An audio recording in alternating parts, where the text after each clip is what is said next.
Architecture है जिसको काटकुनी शैली बोला जाता है। स्टेप बाय स्टेप यहाँ पे तो एक छोड़ के एक दिया गया स्टेप, लेकिन एक स्टोन के बाद एक वुड होता है, ये विदाउट नेल बनाए जाते हैं।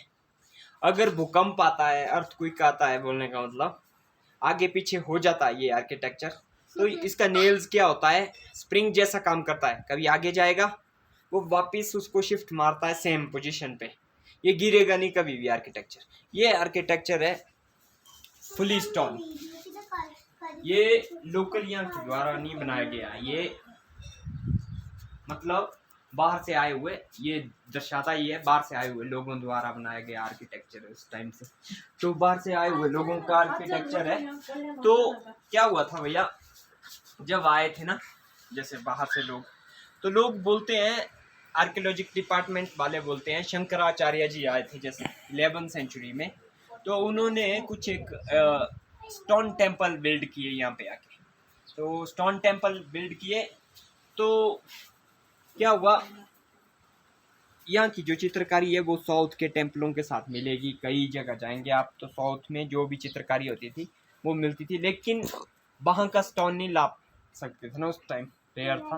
तो यहीं का स्टोन पर वही चित्रकारी इन्होंने दी हुई है, ठीक है।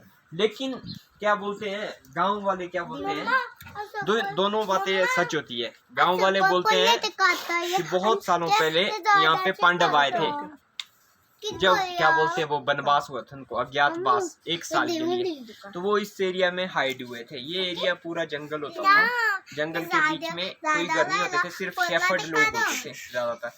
शेफर्ड घूमने आते थे इधर सिर्फ चरा गाय पर, गाय चराने ये वो, लेकिन लोग रहते थे बहुत कम दिखते थे, बोलने का मतलब इतना ज्यादा लोग नहीं रहते थे, कोई कोई कई सालों से। तो वो बोलते हैं कि जब पांडव आए तो पांडव क्या करते थे, पूरी रात काम करेंगे, रात दिन पत्थर बना के रखेंगे कहीं दूर वो छुपा के जैसे, ठीक है। सुबह रात को आएंगे तो सुबह तक को ये पूरा बिल्ड कर देते थे।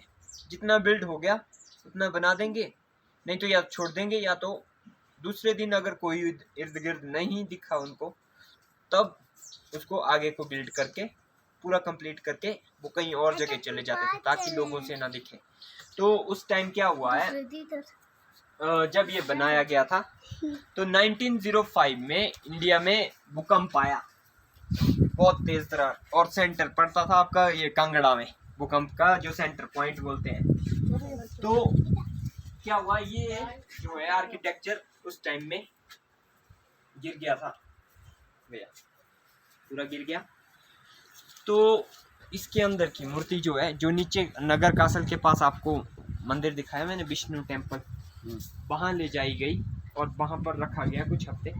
तब उसके बाद इस आर्किटेक्चर को दोबारा से बनाया गया, लेकिन वो उन जैसा काम नहीं कर पाए उस टाइम। इसको अगर आप ध्यान से देखेंगे बाहर जाके ये ज़्यादा ध्यान से दिखता है, यहाँ से इतना आइडिया नहीं लगेगा आपको, थोड़ा टेढ़ा बन पाया उसे, उन्होंने सही नहीं बनाया है। और उन लोगों ने क्या किया उसके बाद, ये ब्लैक काउंटर बोलते हैं ना, काली महाश की दाल, ये सब पेस्ट यूज़ किए पत्थर को जोड़ने के लिए, लेकिन पहले के लोगों ने नहीं किए क्योंकि वो अच्छे कारीगर थे, उन्होंने नहीं किया। लेकिन जो नेक्स्ट आए उन्होंने यूज़ किया ये रोकने के लिए। और कुछ एक जगहों पर ऐसे नेल भी दिए गए हैं, देखो मंदिर में आप ध्यान से देखेंगे तो ये क्लैंप्स दिए गए हैं। और इन सब मंदिरों में एक चीज़ स्पेशलिटी है, इनके इर्द गिर्द 100 मीटर तक कोई भी लाइटनिंग नहीं होगी, मतलब जो गिरेगी पेड़ पर गिरेगी 100 मीटर के बाद ही गिरेगी लाइटनिंग। इनमें प्लेट्स लगी होती है पुराने वाले में, अर्थ प्लेट्स टेम्पल में, ताकि ये फट ना जाए। पिछली महादेव टेम्पल में शिवलिंग फट जाता है जैसे, तो यहाँ नहीं फटेगा। और एक और बात, यहाँ के लोग पूछते हैं ना उस टाइम ऐसी कारीगरी कैसे हुई, हथियार तो थे नहीं तो कैसे किया गया पत्थर पर। तो बोलते हैं पांडव जो है वो देवता समान माने गए यहाँ पे पहले से ही, ठीक है भैया। वो लोग क्या करते थे, हाथी के पास, उसके पास था क्या बोलते हैं, भीम के पास था हाथियों का बल, 1000 हाथियों के बल का एक ही आदमी था वो। तो 1000 हाथी का मतलब है वो काफी पावरफुल आदमी था। तो क्या करता था वो, ये दिख रहे हैं आपको पोल, ये नीचे से लेकर ऊपर तक पोल, ये वुड का बनाया जाता है आज की डेट में, लेकिन उस टाइम स्टोन का बना हुआ था ये पोल। ये पूरा पोल वो अकेले ही उठा कर लाता था, इतने बड़े बड़े ये जो पत्थर है ये पूरे पूरे स्लेट के जैसे इतना बड़ा बड़ा और इतना ही मोटा है, देखो ये इधर से उधर था, ये अकेले ही वो उठा के लाता था इतने बड़े बड़े स्टोन्स। तो उसके पास 1000 हाथी का बल था।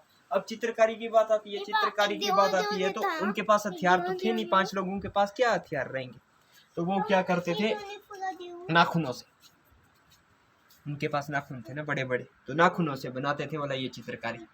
ये सब छोटे छोटे डिजाइन है ना तभी पे, तो पत्थर की लकीर बोलते हैं ना, पत्थर की लकीर तो कई सालों तक नहीं मिटती है। तो ये तो फिर भी छोटे छोटे डिजाइन है, इनमें तो ऐसा तो है नहीं कि पत्थर सड़ के कमजोर हो गया या ये डिजाइन कमजोर हो गए। आज भी 1100 साल भी अगर हुए होंगे इसको तब भी जिंदा है ना इसके डिजाइन। लेकिन ये उस वक्त देखो नाखूनों के निशानों जैसा दिखेगा ये आपको, ऐसे छोटे छोटे नाखून से बनाए गए थे ये निशान।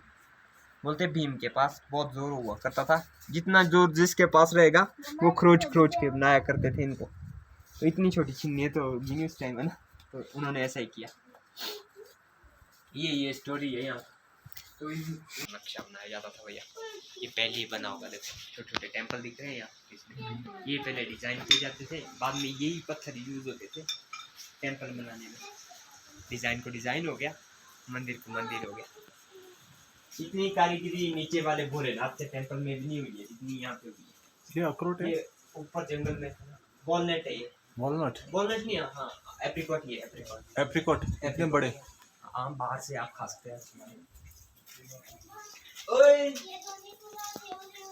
तो ये है कृष्णा मंदिर यहाँ पर लिखा गया हुआ है।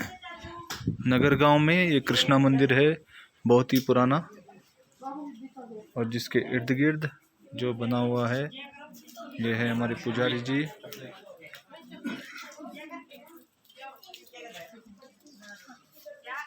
और इस पेड़ को कहते हैं कि अर्जुन ने यहाँ पे लाके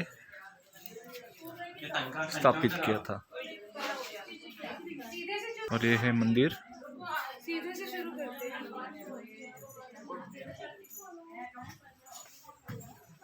इधर को चला।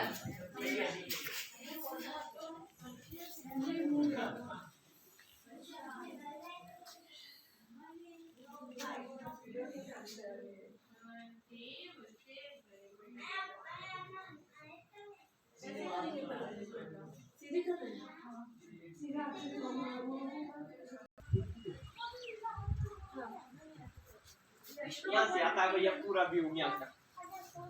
ये देखो ये व्यास वगैरह है, वो कटराइन वगैरह आता है, वो आगे को